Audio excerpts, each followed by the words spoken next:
welcome to another episode of the Fantasy Writers Toolshed. I'm your host, Richie Billing, and today I'm delighted to be joined by the brilliant Joanna Penn. Joanna, thank you very much for joining me. It's a real honor to have you here. How are you doing today? Oh, thanks so much for having me. And yeah, always happy to talk about business for authors. Oh yeah, definitely. It's a difficult subject, I think, for a lot of writers. The writing is hard enough, and then to have to get your head around email marketing, social media, all this new stuff that's happening with like direct sales. I think it's for some people, I feel like it's probably more overwhelming than ever. Yeah, Um, well, I think this is actually one of my little soapboxes at the moment is I think it's become too complicated and people are overcomplicating it because I mean obviously listeners to your show, listeners to my show, we are learners. We love to learn things and we think, "Oh, okay, I'll try this and I'll try that." And but actually it can be very, very simple if you take your business back to basics. And that is, I mean, obviously you need a product, but and that's the thing authors get obsessed with because we are artists. We like to write the book. But the main thing, and I think one of the mindset shifts for business is you have to think about the person who's reading it. You have to think about the reader, you have to think about the customer.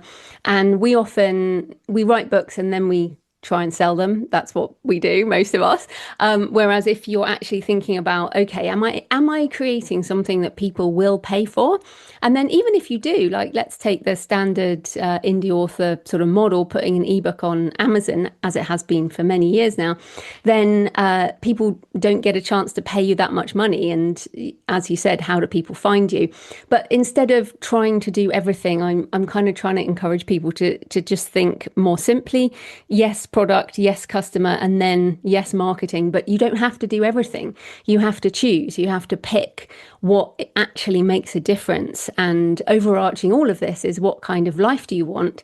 What kind of business do you want to run? And for many authors, for like most people, most authors do not do this as a business or as a job. They have a job that pays the bills, and then being an author, being a writer is a wonderful hobby or something that might pay for a holiday, which again is amazing, but it doesn't have to be the be all and end all. So I think it's really important for people to sort of stop.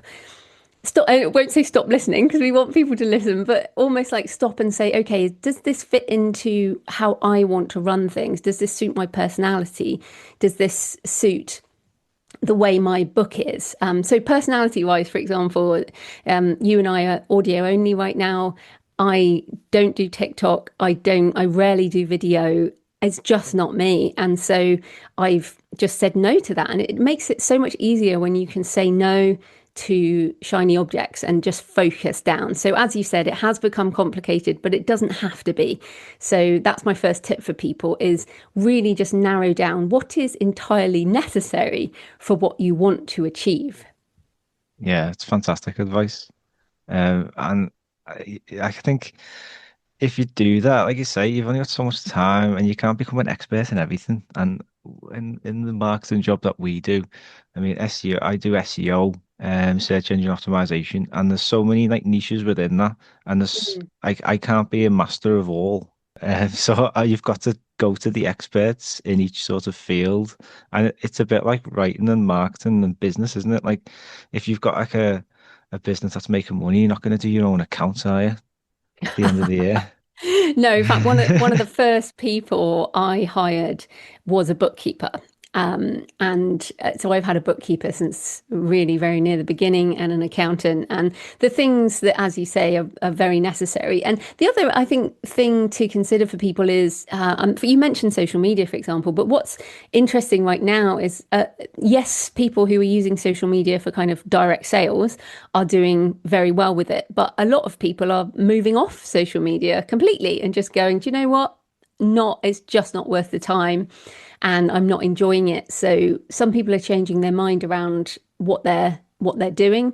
And I think that's important too. As you say, you can't do everything. And in a world of increasing choices, and there are so many choices now for authors. I mean, when I started self-publishing in 2007, it was the year the Kindle launched and the iPhone launched. So before that, we didn't have really digital audio. We didn't have ebooks for PDFs, and audio were sort of still on tape decks and downloadable MP3 files as opposed to any kind of streaming. And so back then we didn't have much choice. Even authors like us outside the USA couldn't even publish on Kindle. So I published first on Smashwords back then because you couldn't get onto the Kindle in any other way. And then over Yeah. the years, it's just expanded and expanded. And now we can do everything. You know, we can, my last release was sort of gorgeous sprayed edges and foiling and just amazing stuff. And we can do everything now, which gives us wonderful choice, but also the tyranny of choice. So yeah, you really have to decide on what you want to learn and how you want to spend your time. And I guess the other thing on that is you can expand over time, so, but start simply and then move on from there. I suppose it comes down to what you said before about understanding who you're writing for. Mm. And I suppose this is the main thing with any kind of business is you've got to understand your customer, their needs and wants and cater to that as best as you can. And it's very much the same with writing. So like what do you think it's like for writers? I mean, the process of getting into your reader's head or trying to define who your target audience is. How have you found that experience personally? Well, I think it's different for fiction and non-fiction. And I mean, you have the fantasy writers Toolshed is this, isn't it? But you've also got a handbook, I think, that you Yes, that's wrote right. Yeah. that goes along with this. And that is just a nice and easy thing. So non-fiction is great. It's extremely easy to target. I find that It's as like, well. Yeah, I completely you know, agree. yeah, and you've got this podcast. So same as me with the Creative Pen podcast. I have non-fiction books for authors, and so for example, how to write a novel. Either you want that book or you don't want that book. It's kind of obvious. So for non-fiction, it is sort of answering questions, dealing with problems, that kind of thing. Fiction, obviously, this is the Fantasy Writers podcast, and it is much harder with fiction because there's so many variables. So, for example, epic fantasy, which I think you write some of, people who read epic fantasy, they're so set in what they like around the tropes and the characters, and this has to be this. I know this because my husband reads epic fantasy. So, and when there's something that just doesn't quite fit, it's not real anymore. It's not a real epic fantasy. So fiction readers can be pretty niche that way. So you definitely need to know the tropes of your niche. And then, of course, you can break these rules, but if you want to keep selling to that sub niche, you do need to really think about tropes and what the reader loves about those tropes, which hopefully are what you love about the tropes as well. Yeah. What I would say with fiction is I am a discovery writer. I don't write to market, and I decided with my fiction to really write in a more intuitive way. I don't stay in a niche. I have crime books, I have action adventure thrillers, I have horror, I have some fantasy, I have short stories, I have all kinds of things. And there is a vibe, there's my author voice, but I write all over the shop for fiction. But for non-fiction, I am very clear.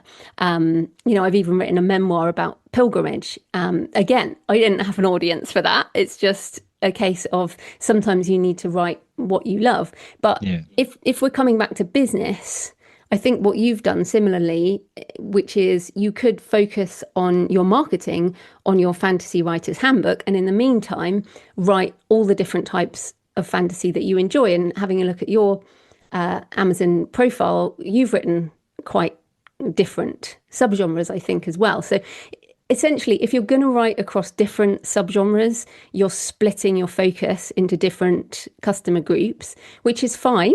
But if you want to make money, the people who are making the most money in fiction are deeply serving one niche, going really deep and serving that niche with not the same book, but certainly multiple books in the same world, multiple books that feel similar because they're the same genre.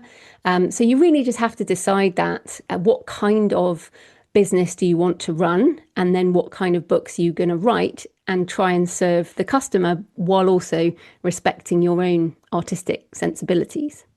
Yeah, fantastic. Very well put as well. And it's you pointed it out. The biggest issue that I have as well is that for the last few years, especially, I've just been writing what I enjoy without really Mm, having much sort of conscious thought on markets and stuff.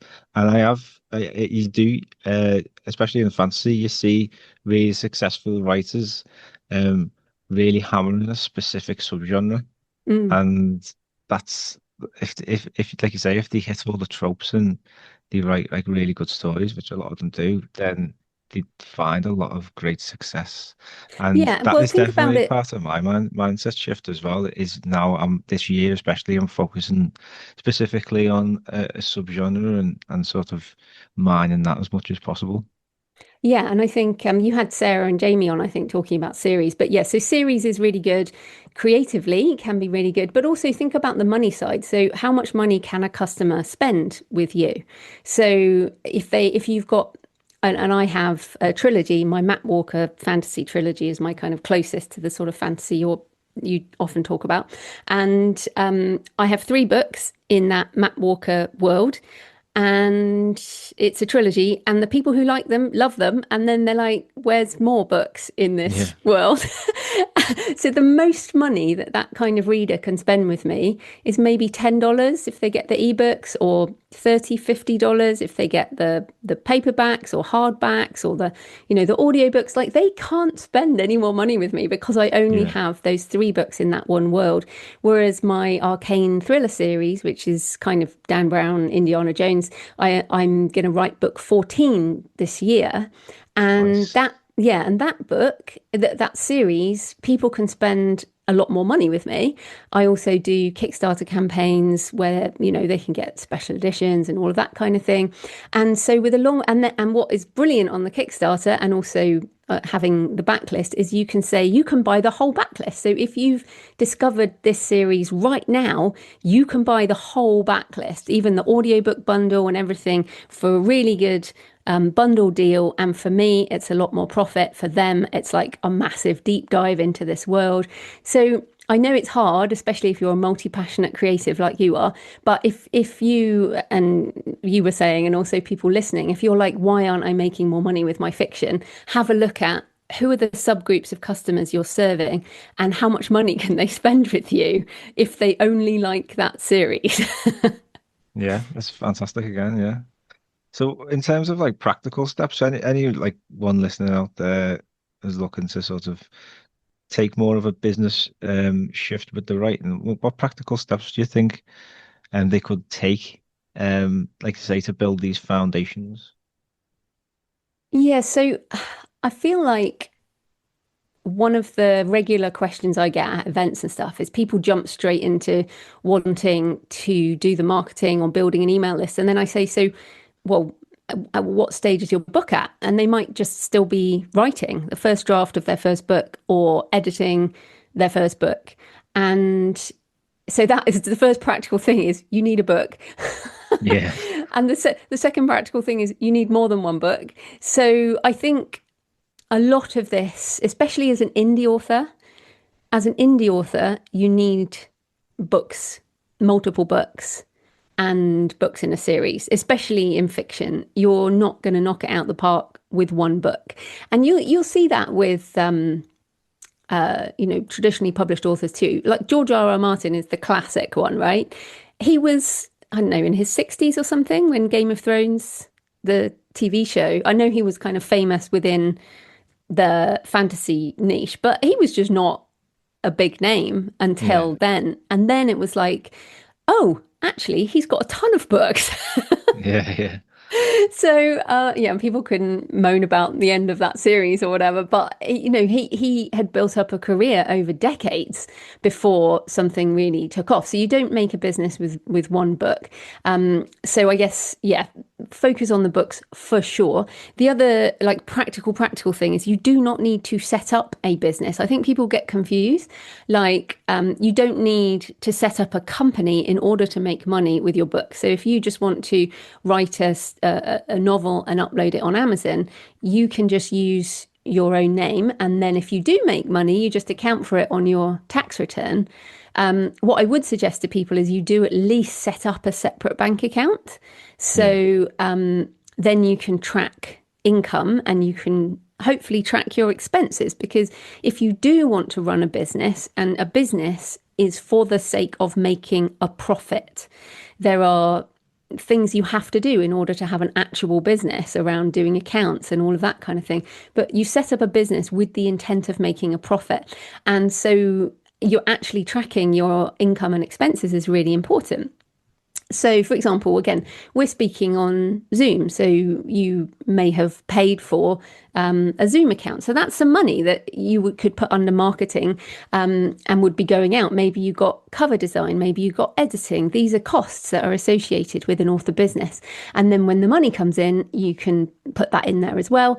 And so if you do think, okay, I think I can do this, well, then prove it to yourself. Like give it a year of putting money into this bank account or taking money out of this bank account and seeing how it goes. The reality is it can take a while. As we said, if you need to be writing multiple books, you need to be learning about business.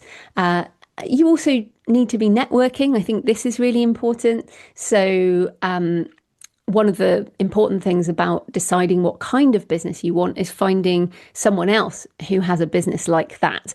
Now, I would say you can't emulate George R. R. Martin. You can't emulate, Neil Gaiman, or you can't do that because they started at a different time. So the best thing is to kind of look at, okay, so who's doing something that I think I could do? So do you know Adam Beswick? I've heard the name. Yeah, so Adam is a fantasy writer. I think he's publishing at AJ Beswick, and he is a Northern writer as well, and Nice. Northern England, I should say. If people listening from other countries. He does TikTok to Shopify and TikTok Shop. That's his biggest business. He runs his own warehouse. And I look at Adam and I'm like, he's amazing. He's doing really well, but there's no way I want that business. No Mm, way. yeah. Right? I do not want a warehouse. I do not want to do TikTok. I don't want to do live sales. I don't want to do any of that. Yeah, it's stressful. Whereas, yeah, exactly. Just not my type of thing, but works for him extremely well. And he's a fantasy author. So then Mm, you might look at someone else.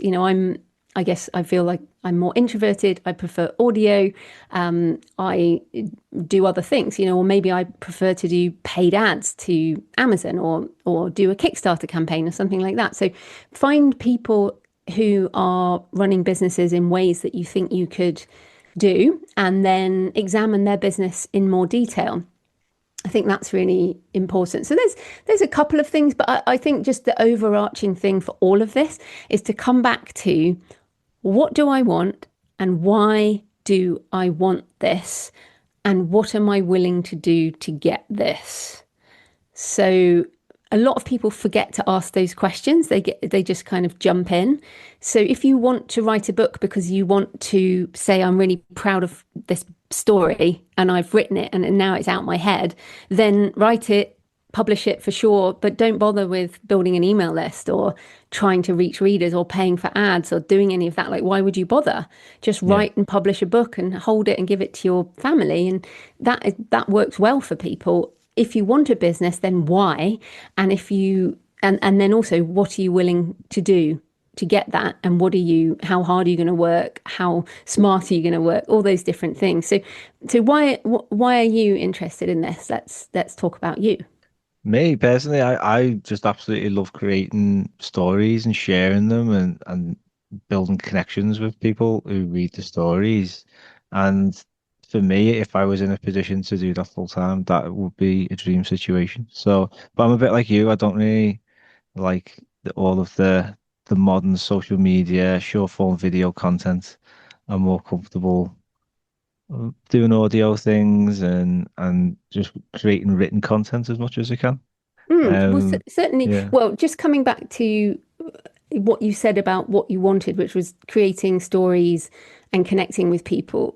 Neither of those are business reasons to exist. You could do that without ever making any money. So why is a business as a creative interesting to you? Well, I've always enjoyed business, but for me, it's the independence that comes with having a business. That's what I want. And have you run your own business before? I have, yeah. Actually, I've run two businesses, not mine personally, but I was in charge of pretty much everything.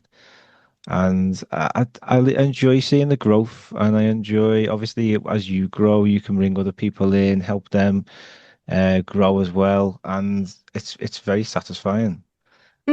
Well, I Um, think that's a really good point because I feel like what we don't want to do is take the creativity out of business. I mean, look mm, around, if you're listening right now, look around, everything around you has been created generally by a business. The buildings and the technology and business is creative. yeah. And so that's really important. It's just a different kind of creativity than, say, making up stories. So I think the fact that you've, run businesses before is really encouraging because I feel like there's some very specific things. I mean, obviously, we mentioned products, customers, sales and distribution, marketing, financial strategy. These are all important things that people need to learn about. And if you're kind of starting from scratch, it can feel a bit much.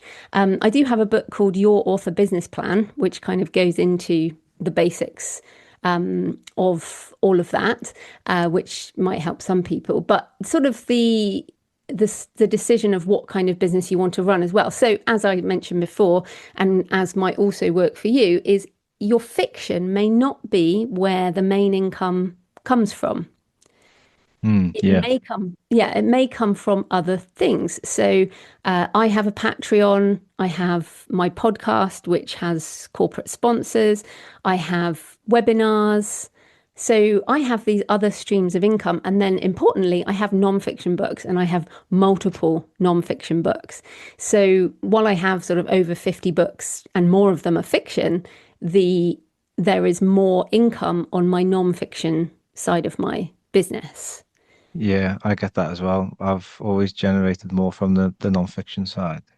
Yeah, Um, so what you can do is just lean into that and say, okay, well, either I say I'm going to be the type of writer who just writes epic fantasy and I'm going to like just knuckle down, or you acknowledge that you're not that person and it doesn't seem like you are in the same way that I'm not. Like we have to honor who we are. yeah, exactly. And what's the point of knuckling down and just writing the same book over and over again if you don't want to do that?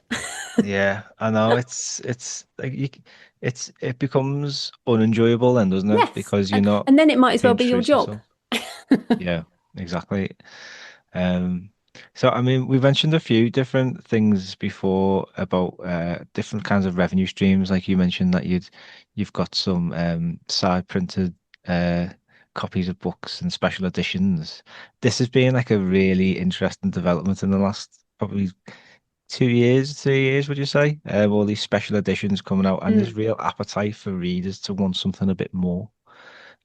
So in terms of revenue streams, what do you think of this? And are there any other ones that have developed or have been particularly successful for you?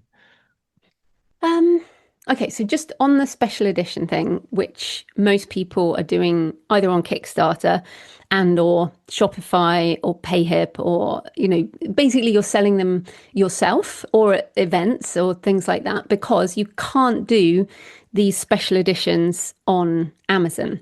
So they're not even though they can be print on demand, they are usually a print run or, a sort of a special run. Um, and then you're signing them, you're putting them in book boxes, or you're doing various things. So for one, the sort of the selling direct and the special editions, I think has come about mainly, well, two things. The reaction to just the huge amount of noise on Amazon Kindle. So it's extremely hard to be noticed on Kindle, especially in some of these subgenres, which are just packed full. Yeah. And even though I'm pro AI as a tool, there is a lot of AI generated stuff now. So it's a market that's only getting bigger and bigger and bigger. So to be seen, having a special edition, sprayed edges, hardback with foiling and everything, most traditionally published authors do not get that kind of treatment. So you can really stand out with the quality of your physical product as well as the quality of your story. Also, the average order value. So, average order value is what we were saying before, like how much is a customer spending with you? And my average order value went up from $4 to $40 by selling Nice. direct. Yeah. The other thing with things like Kickstarter is you can sell webinars, you can sell consulting, you can sell events, you can so people are buying a book, but they might also pay more money to get the book plus something else. So even though you may have fewer people buying, you can make more money. So it's part of the business model now. It's a kind of a couple of times a year for many of us, sort of spike revenue, a push campaign to do something that's beautiful, but also something that brings in a bigger chunk of money. So my next one is called Bones of the Deep. It is jfpenn.com/bones if people are interested. And Nice. that, yeah, and I'm doing just some really cool things with this one. And so it's fun creatively, but it also makes more money, which is just brilliant, right? After Yeah, years yeah. of just doing ebooks and basic print on demand. But of course, ebooks and basic print on demand with my backlist, the size of my backlist. And people have to remember, if it's over 50 books, then it's ebook, paperback, audiobook, hardbacks, workbooks for nonfiction, it's bundles, it's all the different platforms. And I won't name them all, but there are a lot of platforms now that you can get your books on, and audiobooks, and YouTube and everything. So there's a lot of ways to get the books out there. But then the other things to think about are especially again, for nonfiction writers, teaching, speaking.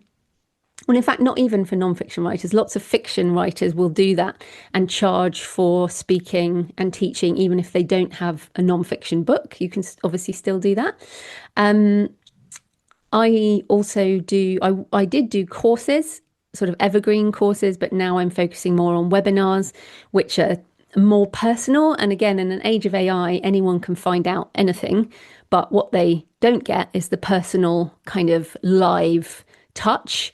Yeah. And so that's why I'm doing webinars, is to make it much more personal. I do some consulting, but not very much. So mainly, I guess what else? Affiliate income. I used to make a lot more on that. That's when you get a percentage commission on people buying other things. So, for example, Scrivener, I've been an affiliate of Scrivener for like a decade because Nice. I write in Scrivener. So I share that link and some people buy it and get some money from that. So, yeah, it's more about thinking, oh, of course, I've got my Patreon. My podcast has corporate sponsors, and Patreon, I now do a lot of sort of AI tutorials and that kind of thing. So everything works together. And that's another sort of tip for people, is you very much need a long-term view and a long-term plan. And then as you add new books and products and you do things like this, someone might find this interview in years to come. Then they're like, oh, okay. And they come over to my website, thecreativepenn.com, and they find a whole load of stuff that all works together. So that's how you need to think, is sort of, okay, how does this work with this over time? How does it become more like a snowball and just sort of work? Because that's the reality. The longer you do this, the easier it becomes. A lot of it does come down to experience, doesn't it? And Mm. just you've got to be constantly looking for new answers, new opinions, new strategies, and just be a bit of a sponge when it comes to learning and soaking up as much as you can. Yeah, I think Um, the other thing to say, I don't do this anymore. Well, I do a very small amount of consulting, but one of the ways to say get out of a day job, as you're in, is to do services. So you can get paid far more quickly for services. So many authors will do cover design, they might do editing, they might do formatting. They'll do things that they can get paid quickly for, maybe freelance writing, ghost writing, lots of different forms of things that sit within our ecosystem. And then while they build up their books and their network, and then eventually they ratchet down the freelance work and they ratchet up the book. So another romantasy author, Ruby Rowe, Sasha Black, who was on my podcast recently talking about her business, also does TikTok and has a warehouse. But she talks about how, like, 5 years ago, when she left her day job, she did freelance, a lot of freelance work. So writing articles for people or helping build their websites, things like this. And then you say, okay, so 90% of my income is freelance year one, 80% year two. And then now she's 5 years in and makes 100% from book sales. So I think that's another way to think about it, is it's not that you'll make 100% of your income from books every single year. It may be, for example, when I left my job, I used to implement accounts payable systems. That's what I did. Nice. I know it's crazy. I went to 4 days a week. So I said to my manager, can I go to 4 days a week? And then that fifth day, I was working on my author business. And I did that for, I don't know, a couple of years. And then I went full time as an author in 2011, but again, my income was split between all kinds of things. And I mean, it still is, but it's a lot more now. So I would say to you, someone like you, for example, you do SEO in your day job.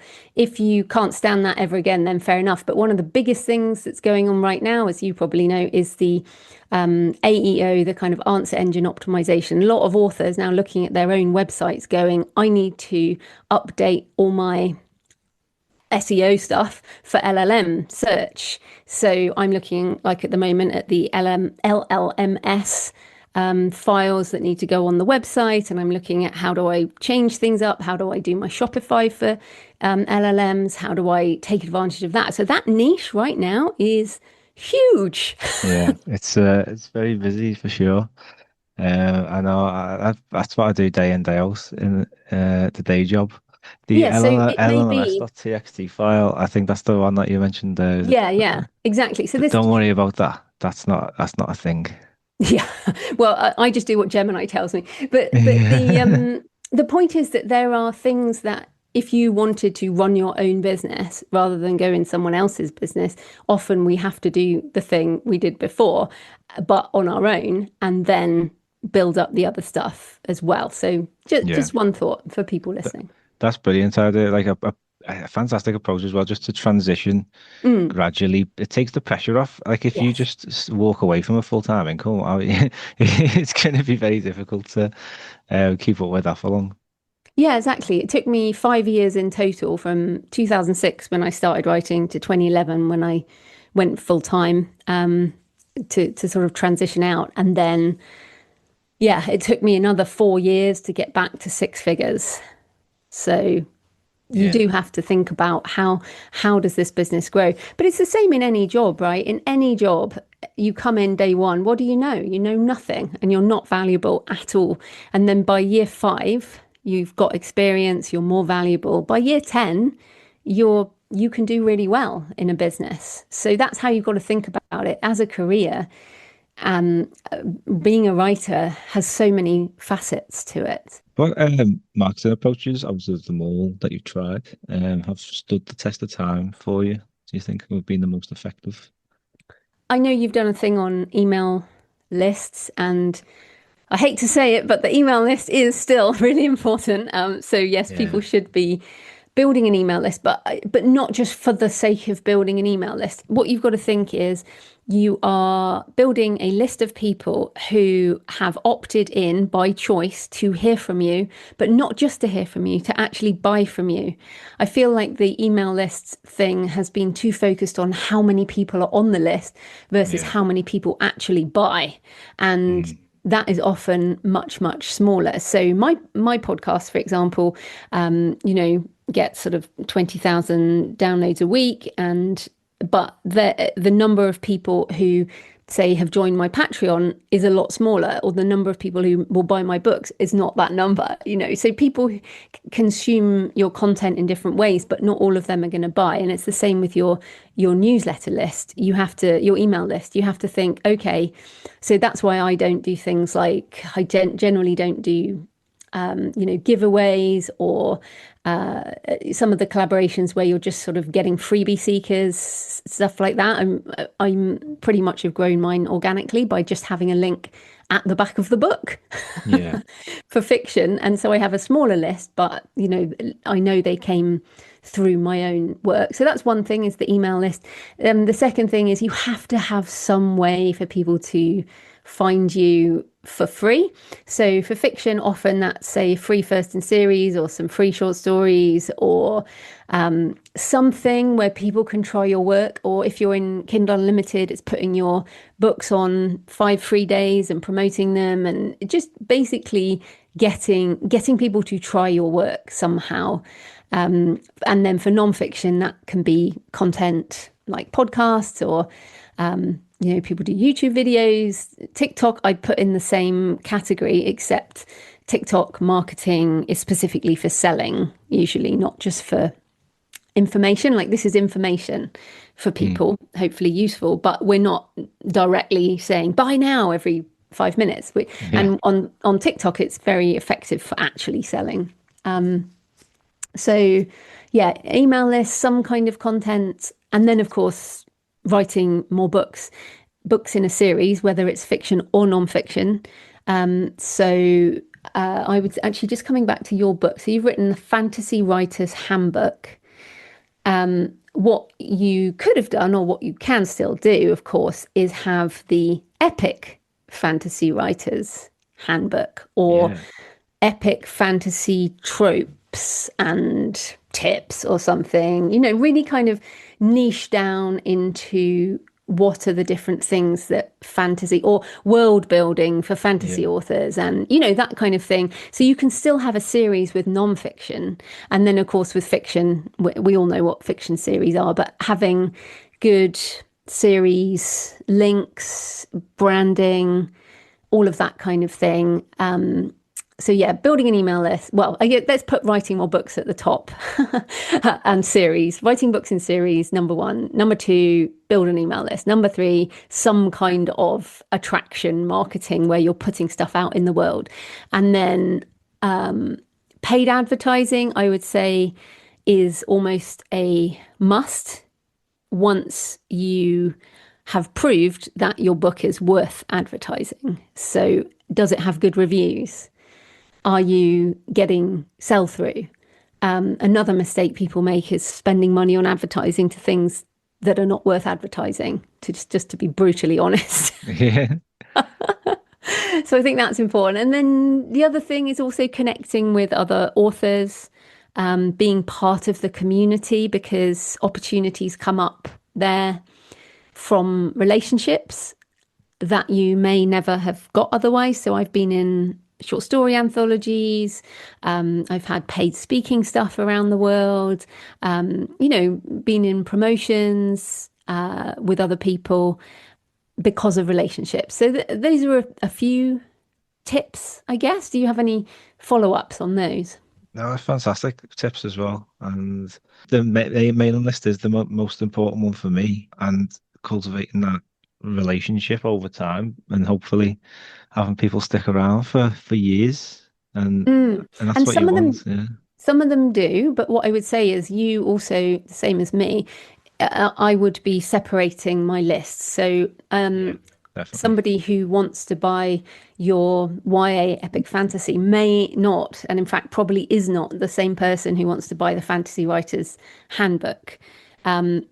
That is a sort of the fiction non-fiction split. That's why I write under two names. So Joanna Penn is my non-fiction and JF Penn is my fiction and memoir name. And even then, the people who within JF Penn, there are people who've bought Pilgrimage, my memoir, and then people who bought The Map Walkers completely separately, and then people who might, Blood Vintage is a folk horror standalone, and then my Arcane series, that's already four different sub niches. Nice. So Hungry readers. yeah, I think a mistake is trying to get a non-fiction readership to cross over with a fiction one. Um, I find fiction readers particular often, like we said at the beginning, in fantasy, people can be very particular about Yeah, they what are they want. definitely. And I think interestingly, AI is going to affect this quite a lot in terms of discoverability. I hope it will because do a lot better yeah, job, I think and you think you discussed this on one of your recent podcast episodes about like people are now going to be searching for things like I want to read a book that's got this type of main character and it's also looked at this kind of trope, and you can get really specific. mm, And well, like you even say, if more than things that. are optimized, then it's you've got a greater chance of being found. Yes, I mean, I now find all my books, fiction and non-fiction, really, through using ChatGPT and Claude. And the more they know about you, the more they can recommend specific things. So I got recommended a couple of books recently. One was about the anatomical Venuses. I might have been talking about this on my show, which are these anatomical Yeah, medical yeah, models that people, and I was like, oh my goodness, there's a novel about this. There's no way I would have found this otherwise.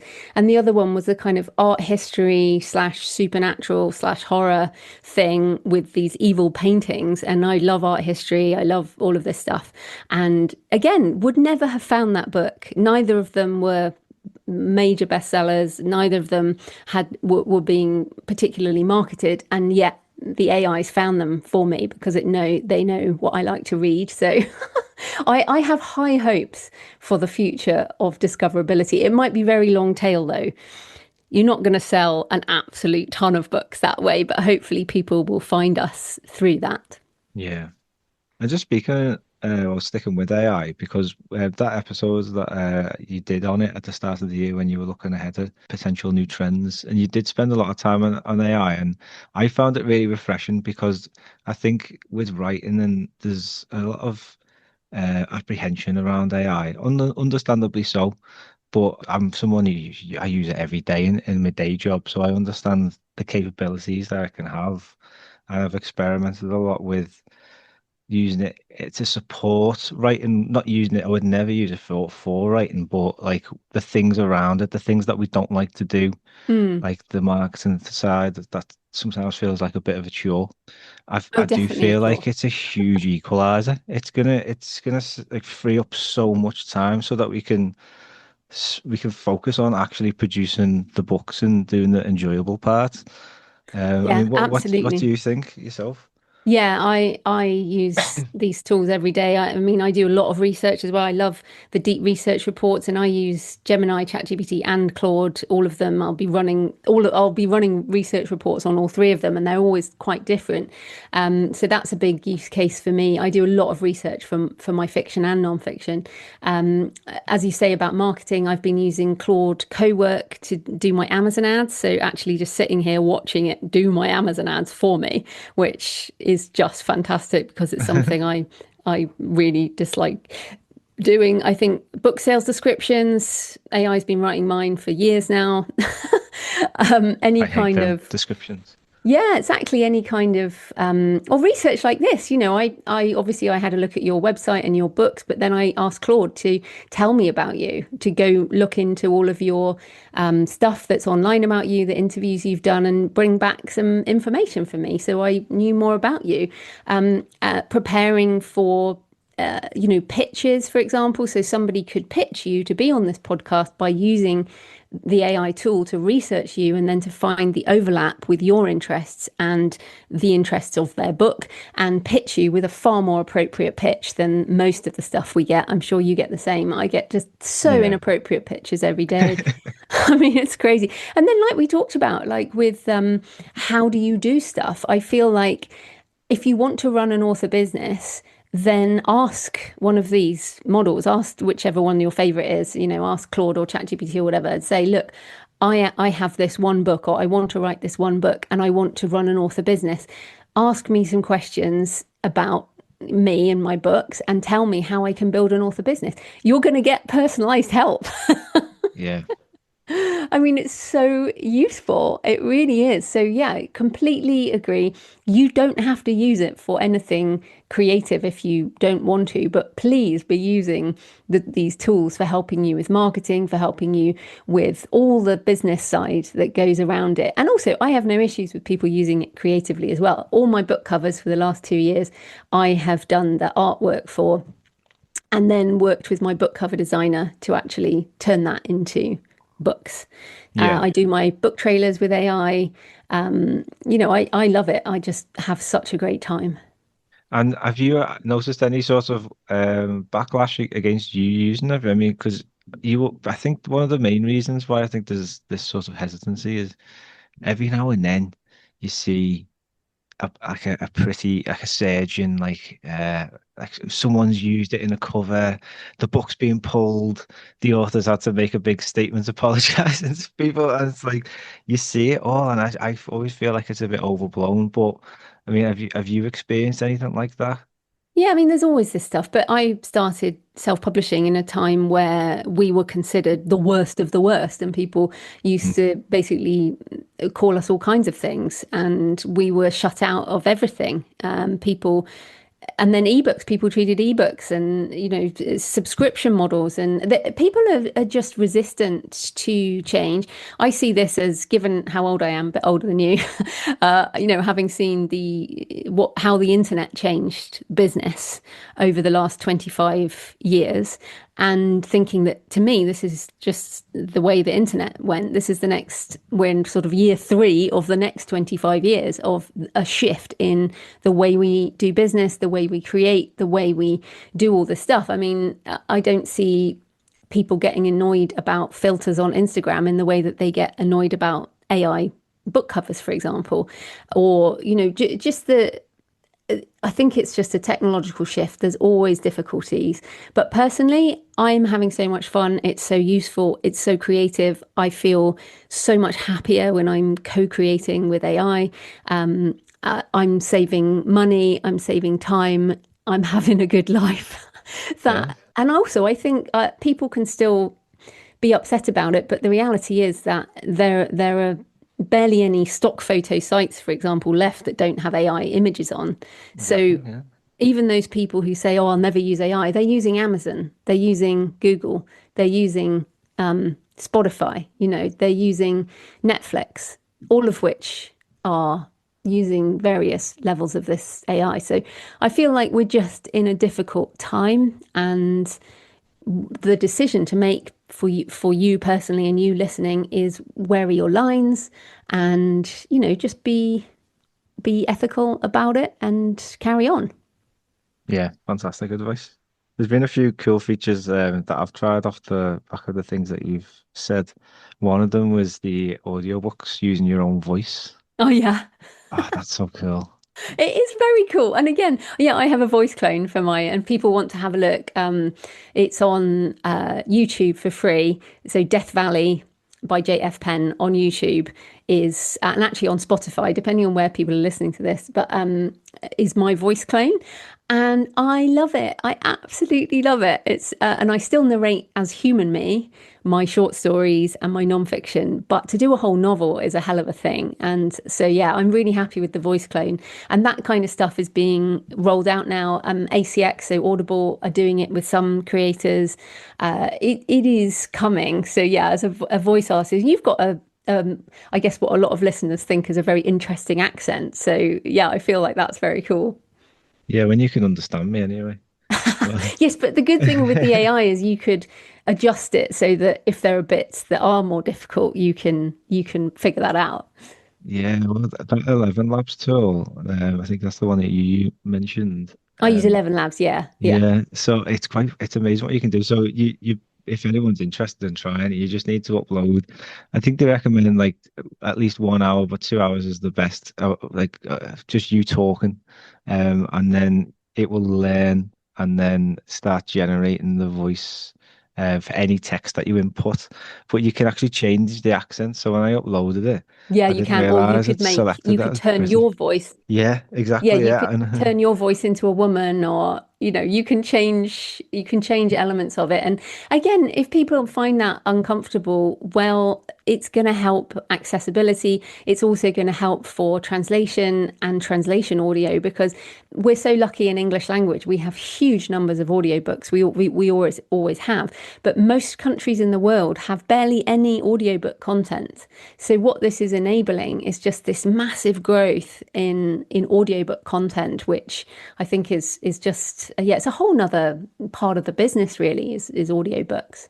yeah, and these tools make it possible. Um, Exactly, yeah. yeah, I Unless think you've got 10 grand to spare, especially with yeah, epic fantasy. I know. But I think what we can do now as well is we can produce um, things of a lot higher quality. So Yeah. just as an example, before we started talking, I was doing some work on a giveaway for Patreon, and I wanted to make like a little montage image of like a few different things. Now I could sit there for a good couple of hours on Canva or Photoshop and make it look just a bit rubbish. But you could just give the AI the images, say what text you want, and within 5 minutes it was done. Yeah. Did you use Nano Banana or?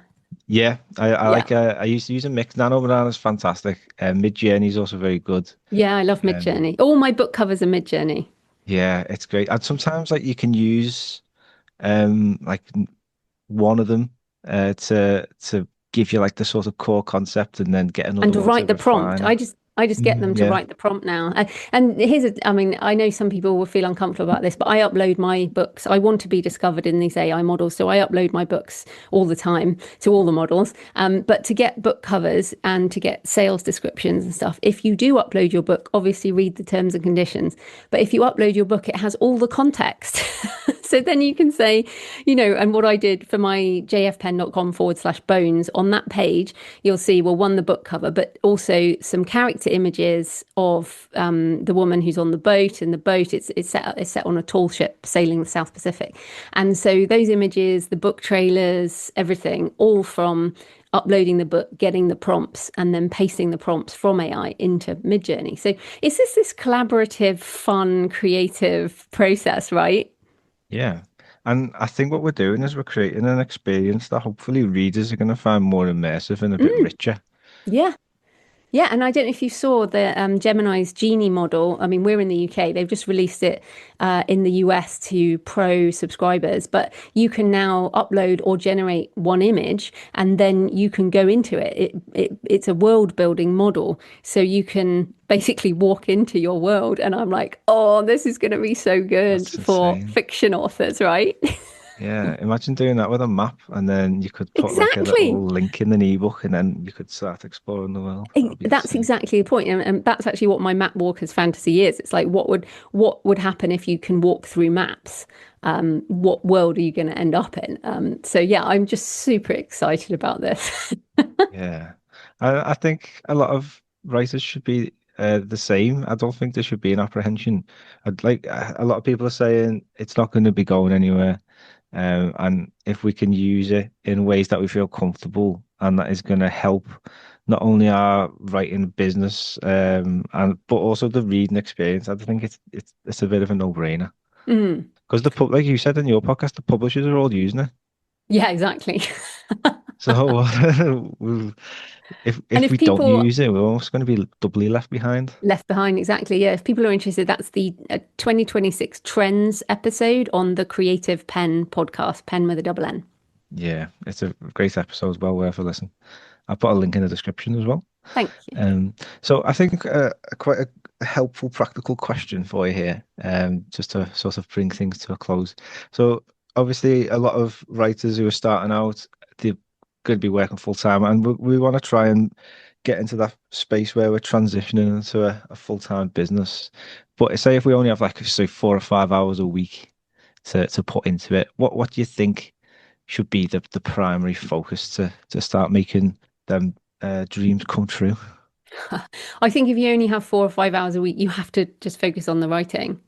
In if that 5 hours a week is creative time, and then I would also, let's just say it's 5 hours of creative time, I would say spend that writing, but also trying to understand your audience. And then I would say use your downtime. So that 5 hours might be work. So I used to get up before my day job, so I get up at 5, write, and then go to my job. But then in the evening, you might be watching TV or scrolling or whatever, or reading. That downtime, you could start substituting things that will actually help your career. So, I mentioned Game of Thrones before. I love that series. And if you wanted to write epic fantasy, you could be sitting there with a notebook, like partly downtiming watching TV, but also writing down, okay, so what are the tropes here? What do I like about it? What is annoying?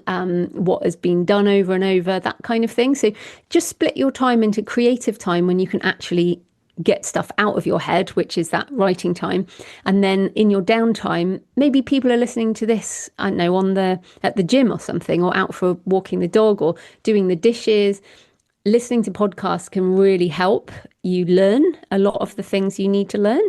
And then once you at least have a draft of the book, then of course you might need to start doing some other things.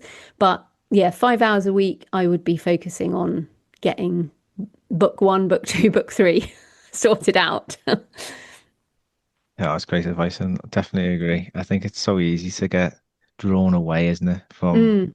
the Because it's creative easier. side? It is easier to scroll on TikTok or Instagram or whatever than it is to sit down and write 1,000 words of your epic fantasy.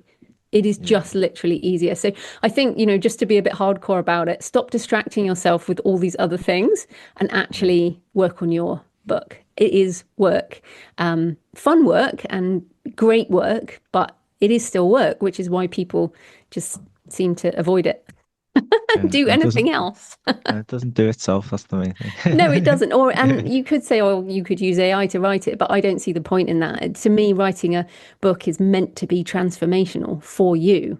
Yeah, It's not about, I mean, yes, sure, we've talked about business here, but at the end of the day, I write my books because I want, like you, to learn things and change myself and change other people and connect and serve my audience and all those things. So if I generate a book with AI, well, I just don't see the point. It doesn't enhance my life. no, So it's yeah, have fun with AI, but yeah, make sure you're writing your book first. Joanna, thank you very much. It's been absolutely wonderful chatting with you. I've learned so much, and I'm sure there's lots more to learn on your website and on your own podcast, The Creative Pen. And if anyone wanted to carry on that learning adventure, where's the best place for them to go? Yeah, we'll come on over to the Creative Pen podcast, Pen with a double N, and my books is Joanna Penn. There's several books on business there, but yeah, that's where you can find me, and my fiction, jfpen.com. Awesome. I'll put links in the description as well. But thank you very much again. It's been an absolute pleasure. And thanks for having me. And thank you everybody at home for listening. We'll be back soon with a brand new episode. Thank you for listening to the Fantasy Writers Toolshed. If you'd like to join our writing community on Discord and get access to fantasy writing classes and books on Patreon, check the links in the description. And if you don't want to miss any future episodes, be sure to follow or subscribe.